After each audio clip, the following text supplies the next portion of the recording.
Casey Bennett had always imagined herself as a trailblazer, but stepping into a lecture hall full of aliens wasn't exactly how she'd pictured it. The Galactic University of Advanced Knowledge, or GUAK as everyone called it, was massive, its structure orbiting a distant star like a city-sized snow globe. Inside, it was more than futuristic, it was otherworldly. The lecture hall alone had gravity-adjustable seats, hovering platforms for aquatic species, and zones calibrated for every imaginable atmospheric preference. Casey's designated seat was labeled with a glowing hologram, Earth Representative, Casey Bennett. As she settled in, her classmates stared at her, some openly gawked, their alien eyes blinking sideways or glowing faintly, while others exchanged whispers in languages that sounded like static or chirping. "Humans are so soft," muttered a crystalline student to her right, its voice sharp and brittle like cracking ice.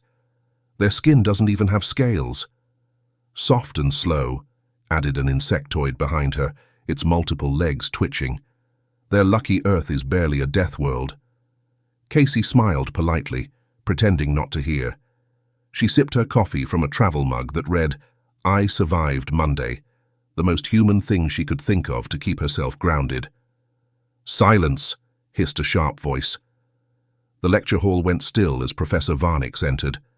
The reptilian academic had scales that shimmered like oil under the light. His eyes were sharp and unblinking, giving him the perpetual look of someone unimpressed.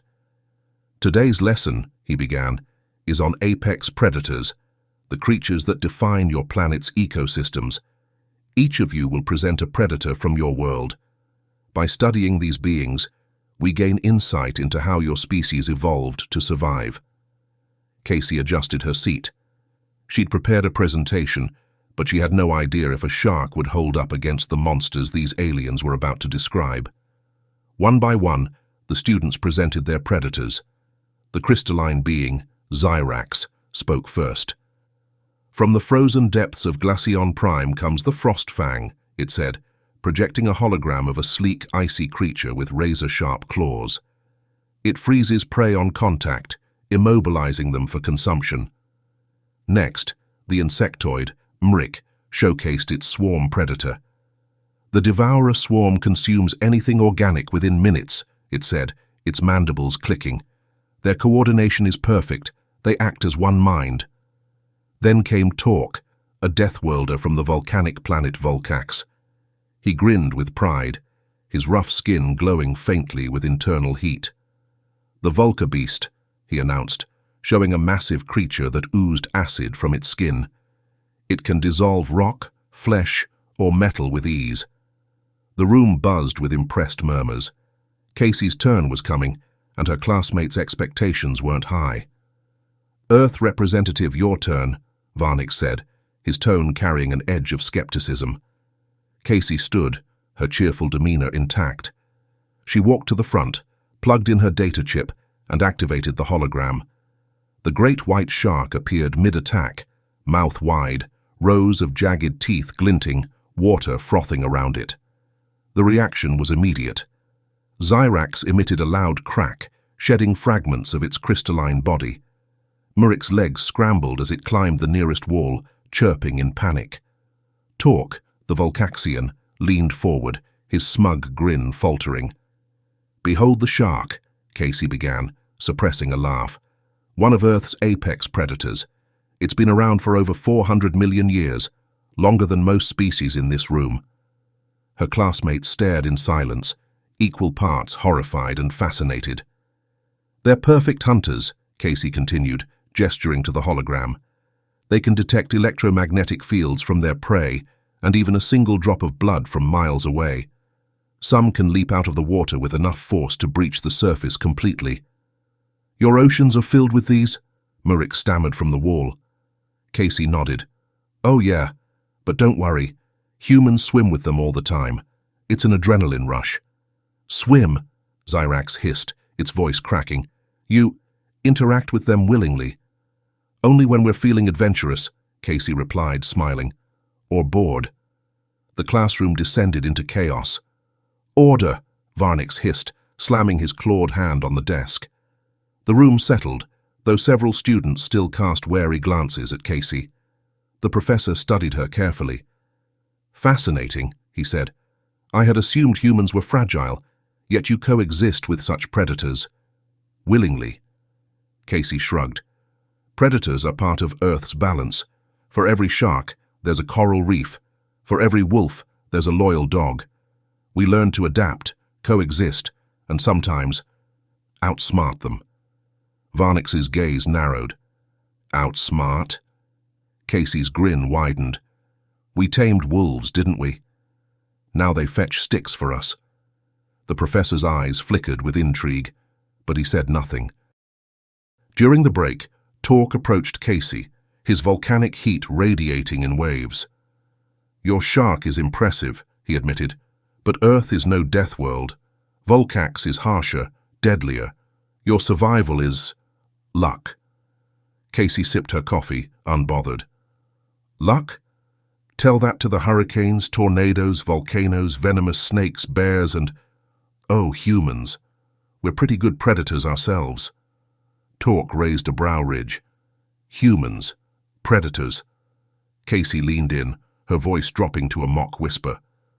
"Why do you think we survived alongside sharks for so long? We're adaptable, we're curious, and we're relentless." Torque hesitated, then gave a slow, grudging nod. "Perhaps your kind is more formidable than I thought." Casey smiled. "You've only scratched the surface."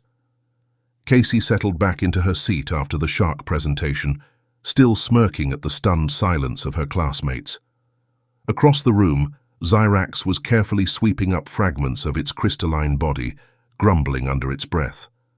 Murik had yet to leave the ceiling, its 6 legs gripping tightly to the beams. Professor Varnix cleared his throat, bringing the room back to order. "Fascinating, Earth representative," he said, his sharp reptilian gaze fixed on Casey. "Your presentation has expanded the class's understanding of Earth's biodiversity." Casey nodded. "Glad to help."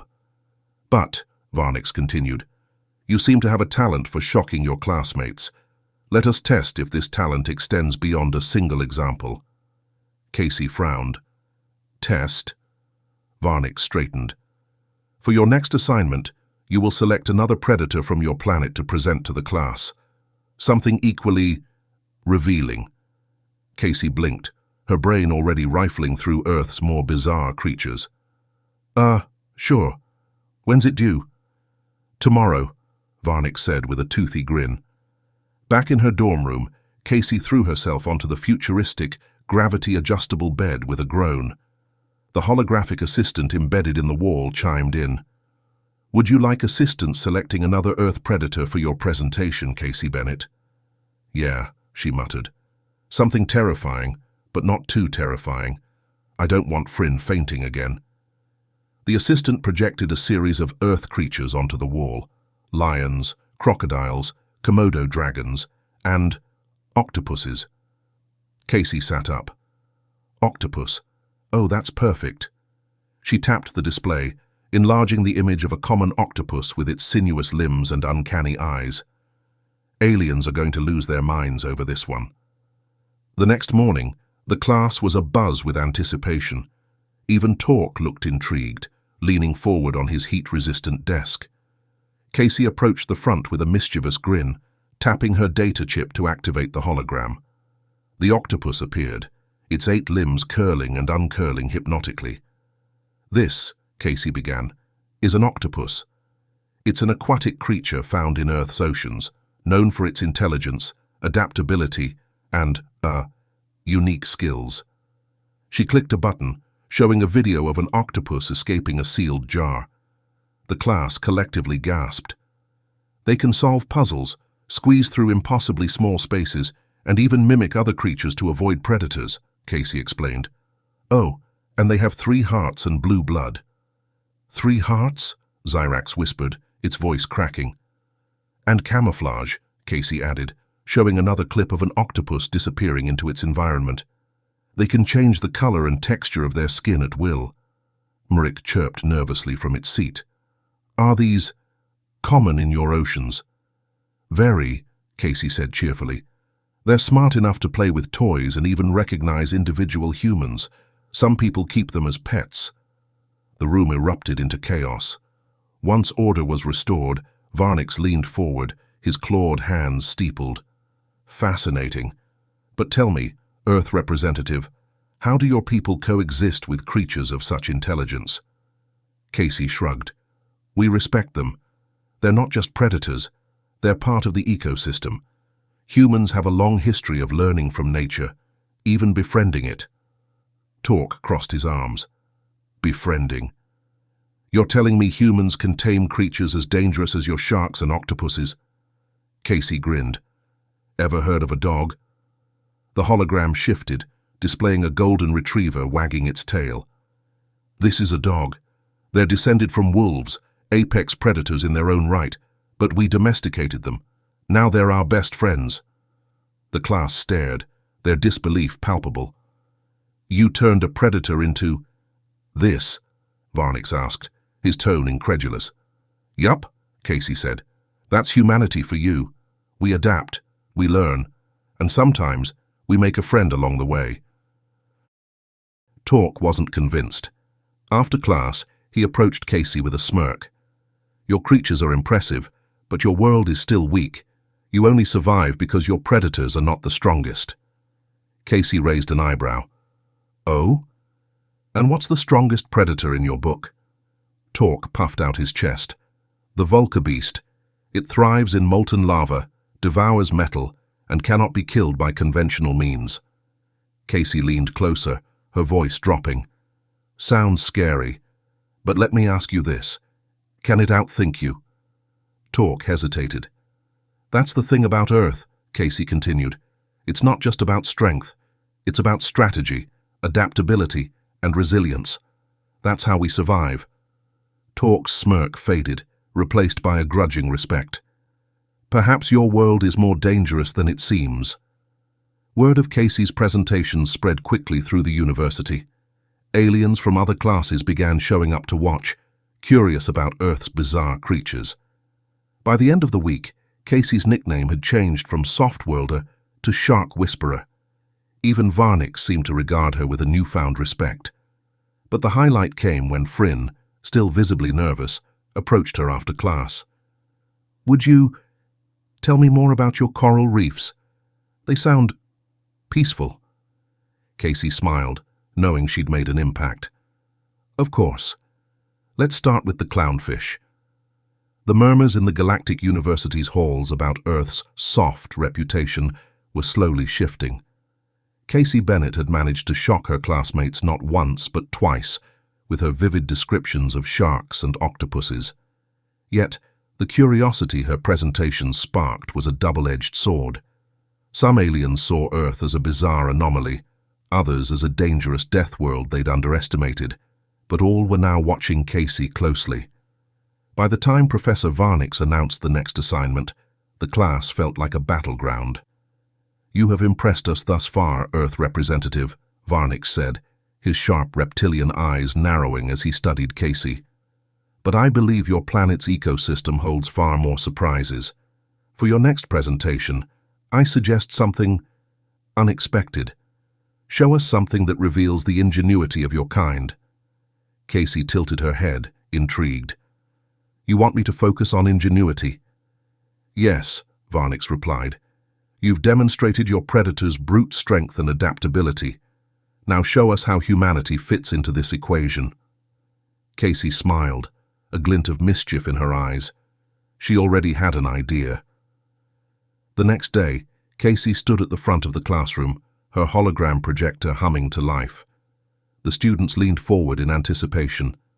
Torque crossed his arms, still skeptical, while Fryn shifted nervously in his seat. This, Casey began, as the hologram displayed a small, unassuming creature with black and white fur, is a honey badger. Zyrax, ever analytical, tilted its crystalline head. It does not appear dangerous. That's what everyone thinks, Casey replied with a grin, until it fights a lion. The hologram shifted to a video of a honey badger squaring off against a lion, its tiny frame darting and dodging fearlessly. Mrick, from its perch near the ceiling, chirped in disbelief. That small creature challenges predators much larger than itself. Regularly, Casey said. Honey badgers are fearless. They don't just survive, they thrive in the harshest conditions. Poisonous snakes? They eat them. Predators? They fight them. Obstacles? They dig under them or climb over them. As she spoke, the hologram displayed footage of honey badgers raiding a beehive, fending off jackals, and even shrugging off snake venom. Torque leaned forward, his skepticism faltering.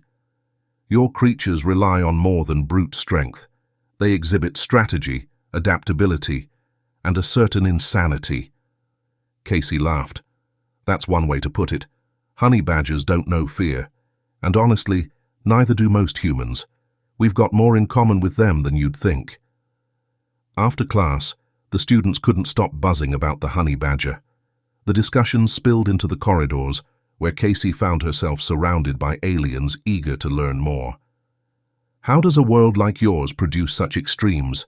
Zyrax asked, its crystalline form glinting under the station's artificial light. You have both terrifying predators and resilient prey. How do you coexist with such chaos? Casey shrugged, her easygoing demeanor masking the complexity of her answer. Earth is all about balance. Every predator has its prey, and every prey has its defenses. It's not just about survival. It's about evolution pushing us to adapt. Murik clicked its mandibles thoughtfully. But humans seem different. You are neither apex predators nor prey. You exist in a strange middle ground. Casey nodded. Exactly.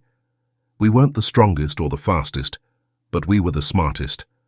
We learned to outthink predators and work together. That's why we're still here. Torque, ever competitive, grunted. Your kind survived because your environment was soft compared to true Deathworlds. Casey smirked. Soft? Let me tell you about Earth's weather. Casey's next presentation wasn't about a creature, but about the planet itself. This, she began, projecting a swirling mass of clouds and lightning, is a hurricane. It's a weather phenomenon on Earth, capable of producing winds over 150 miles per hour, massive floods, and enough destruction to level entire cities. The class watched, stunned, as the hologram showed footage of a hurricane's aftermath, toppled buildings, submerged streets, and people trudging through waist-deep water. And this isn't even rare, Casey continued. Earth is constantly throwing curveballs at us. Tornadoes, earthquakes, volcanic eruptions, you name it, we've got it. Our planet keeps us on our toes. Zyrax shivered audibly. Your planet is trying to destroy you, and you stay. We don't just stay, Casey said. We adapt. We build stronger structures, develop evacuation plans, and create technology to predict and mitigate disasters. Torque stared at the hologram, his fiery arrogance dimmed. Your people endure constant threats, yet you thrive. I see now why you call yourselves Deathworlders. Casey smiled. Welcome to Earth. After the presentation, Professor Varnick summoned Casey to his office. The walls were lined with holographic displays of alien ecosystems, but his gaze was fixed squarely on her. Earth representative, he said, his tone measured. You've redefined how this class views your species. You've shown resilience, adaptability, and an unusual perspective on danger. Thank you, Professor, Casey said cautiously. But, he continued, I must warn you. By presenting Earth as a true death world, you risk alienating some species. They may see your kind as dangerous. Casey's smile faded. We're not trying to scare anyone. We're just misunderstood. Varnick nodded slowly. Then perhaps your next presentation should focus on your species' capacity for cooperation. Show the galaxy that humanity is not just a force of nature, but a partner in progress. Casey considered this.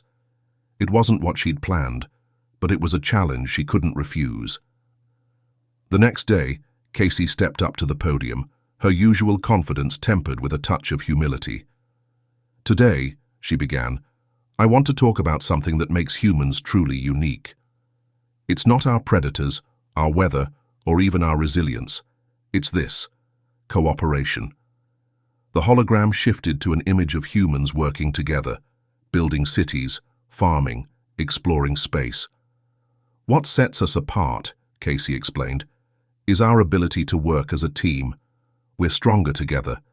We've built civilizations, cured diseases, and even reached the stars by pooling our knowledge and skills. The class listened intently as Casey highlighted moments in human history where cooperation had triumphed over adversity. The Apollo missions, where humanity reached the moon. The International Space Station, a symbol of global collaboration. Everyday acts of kindness, like disaster relief efforts. By the time she finished, even Torque looked impressed. "You are more than survivors," Varnick said quietly. "You are creators."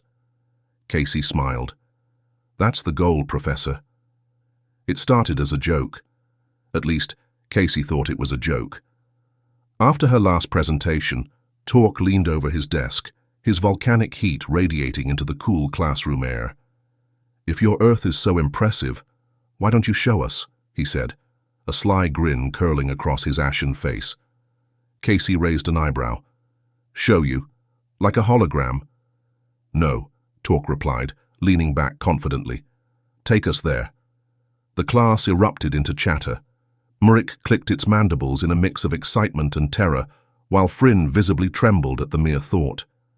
Zyrax, ever calculating, hummed with intrigue. "Impossible," Professor Varnix declared, silencing the room with a wave of his clawed hand. The logistics alone would make such a trip unfeasible, not to mention the risks. But the seed had been planted. By the end of the week, petitions were signed, arguments were made, and, against all odds, the Galactic University approved a controlled field trip to Earth. Casey found herself in the awkward position of both tour guide and babysitter to a group of highly skeptical aliens. The transport ship descended through Earth's atmosphere, its hull glowing faintly from the friction. The alien students crowded around the observation windows, their expressions ranging from awe to anxiety. From the icy heights of the Himalayas to the sprawling Amazon rainforest, Earth's natural beauty unfolded beneath them. Casey pointed out landmarks with the practiced ease of someone who'd grown up flipping through geography textbooks. "That's the Grand Canyon," she said, gesturing toward the jagged scar of red rock. "And over there's the Great Barrier Reef, home to more marine life than you can imagine." "It looks peaceful," Fryn murmured, his deer-like ears twitching. "Looks can be deceiving," Casey replied with a grin. The ship landed on a secured airfield near a sprawling wildlife reserve. As the doors hissed open, the aliens hesitated, their senses overwhelmed by Earth's vibrant smells, colors, and sounds. "The air is different," Zyrax observed, its crystalline form refracting the sunlight. "It's full of life," Casey explained. "You'll get used to it." Their first stop was the reserve's predator enclosure, a carefully controlled environment where apex predators roamed free. The group stood behind a reinforced glass barrier as a lion padded gracefully into view. Fryn immediately bolted behind Casey, trembling. "That's a lion," Casey said, her voice calm. "It's one of our land-based apex predators. Strong, fast, and territorial." Torque snorted. "It doesn't look that dangerous." As if on cue, the lion roared, the sound reverberating through the air. Murik's legs skittered, and even Torque took a step back. "They hunt in prides," Casey continued. "Their teamwork makes them incredibly effective hunters. But don't worry, they can't get to us." The class relaxed slightly, but the lesson was clear. Earth's predators demanded respect. The real chaos began in the savannah exhibit. The group had just finished observing a herd of elephants when a sudden rustling in the underbrush caught their attention. "What's that?" Murik asked, his antennae twitching. Casey frowned. "Stay close." From the brush emerged a pack of wild dogs, their lean frames moving in perfect unison. Casey admired their beauty, but the aliens saw something far more sinister. "They're coordinated," Zyrax said, its voice tinged with unease. Very, Casey confirmed. That's how they survive. Strength in numbers. The wild dogs approached the glass, their intelligent eyes scanning the group. Fryn whimpered, and even Torque looked unsettled. Let's move on, Casey said, ushering the group away. The final stop was a conservation center where human researchers worked to protect endangered species. Casey led the group into a large observation room where a hologram displayed the center's efforts. Why do you protect them? Zyrax asked, its crystalline body shimmering in the artificial light. These creatures seem dangerous, even hostile. They are, Casey admitted, but they're also part of our world. Every species has a role to play. When we lose one, the balance shifts. That's why we work to protect them, even the predators. Torque crossed his arms. Your species interferes with nature. Casey shook her head. We're part of nature. We've just learned that survival means cooperation, not domination. The room fell silent as the aliens absorbed her words. The highlight of the trip was the shark encounter. The group boarded a small boat, which took them to a marine reserve. Casey suited up in diving gear, much to the aliens' dismay. You're not seriously going in there, Fryn stammered. Relax, Casey said with a grin. It's perfectly safe, mostly. From the boat, the aliens watched in stunned silence as Casey descended into the water, surrounded by sleek grey shapes. The hologram feed displayed the scene below. Sharks circling calmly, their powerful forms cutting through the water with ease. She's swimming with them, Murick whispered, his voice a mix of awe and terror. When Casey resurfaced, she found the group staring at her, as if she'd just defied death itself. You see, she said, pulling off her mask. They're not mindless killers. They're part of the ecosystem, just like us. By the end of the trip, the aliens' perception of Earth and humanity had fundamentally shifted. You are not what I expected, Torque admitted, as they boarded the transport ship. Your world is dangerous, yet you embrace it. Your people are fragile, yet you endure. It's admirable. Thanks, Torque, Casey said with a smile. Zyrax added, Your balance between cooperation and survival is fascinating. Perhaps there is more to learn from your kind. Even Fryn managed a timid smile. I think I understand why you love your planet so much. It's terrifying, but beautiful. As the ship ascended, Casey gazed out at the Earth below, a sense of pride swelling in her chest. Yeah, she said softly, it really is.